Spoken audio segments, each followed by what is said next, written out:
આજે સમગ્ર ગુજરાત રાજ્યની અંદર નગરપાલિકા, મહાનગરપાલિકા, તાલુકા પંચાયત અને જિલ્લા પંચાયતના ફોર્મ ભરવાની કાર્યવાહી ખૂબ મોટા પ્રમાણમાં ચાલુ છે.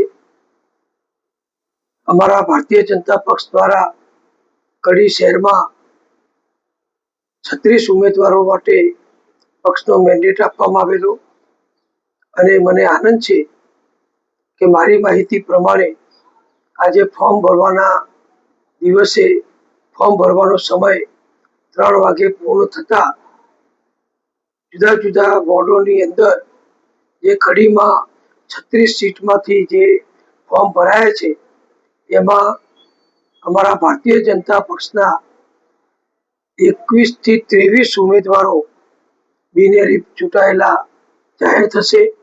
એટલે કે અમારા વોર્ડ નંબર 1માં અમારા 4 ઉમેદવાર બિનહરીફ થશે. સામે કોઈએ ઉમેદવારી પત્ર ભર્યું નથી. એવી જ રીતે વોર્ડ નંબર 3માં પણ અમારા ભાજપના 4 ઉમેદવાર બિનહરીફ થશે. તેમની સામે પણ કોઈએ ઉમેદવારી પત્ર ભર્યું નથી. એવી રીતે વોર્ડ નંબર 4ની અંદર 4માંથી અમારી 3 સીટ બિનહરીફ થઈ છે અને વોર્ડ નંબર 6ની અંદર અમારા 4 ઉમેદવાર બિનહરીફ થશે, કારણ કે સામે કોઈ પણ ઉમેદવાર આવ્યા નથી. એવી જ રીતે વોર્ડ નંબર 7માં અમારા 3 ઉમેદવાર બિનહરીફ થશે. એમની સામે પણ કોઈ ઉમેદવારી પત્રો આવ્યા નથી. એવી રીતે વોર્ડ નંબર 8ની અંદર અમારા 3 ઉમેદવાર બિનહરીફ થશે. એમની સામે પણ કોઈ ઉમેદવારી પત્ર આવ્યા નથી. અને વોર્ડ નંબર 9માં અમારા 2 ઉમેદવાર બિનહરીફ થશે, કારણ કે બીજા 2 સીટોના ઉમેદવારી પત્રો કોઈએ ભર્યા નથી.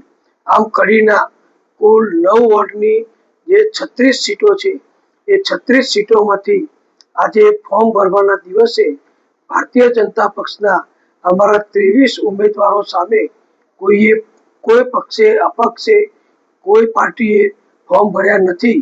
એટલે કડીના મતદારોના આશીર્વાદથી, અમારા ભારતીય જનતા પક્ષના નેતાઓના આશીર્વાદથી, કડી શહેરના સંગઠનના સૌ કાર્યકરોની ખૂબ મહેનત અને પરિશ્રમથી અને ખાસ કરીને છેલ્લા 40 વર્ષથી કડી નગરપાલિકામાં સતત ભાજપની જે નગરપાલિકાઓ બની એ નગરપાલિકાઓ દ્વારા માનનીય વડાપ્રધાન શ્રી નરેન્દ્રભાઈ મોદીજીના આશીર્વાદથી અને અત્યારે ગુજરાતમાં અમારા મુખ્યમંત્રી શ્રી ભૂપેન્દ્રભાઈ પટેલ અને પ્રદેશ અધ્યક્ષ શ્રી જગદીશભાઈ વિશ્વકર્મા અને અમારા સંગઠન મંત્રી માનનીય રત્નાકરજીએ જે માર્ગદર્શન આપ્યું, જે અમને પ્રેરણા આપી અને અમારા કાર્યકરો વર્ષોથી કડીમાં દરેક પ્રસંગે પ્રજાની પડખે ઉભા રહે છે.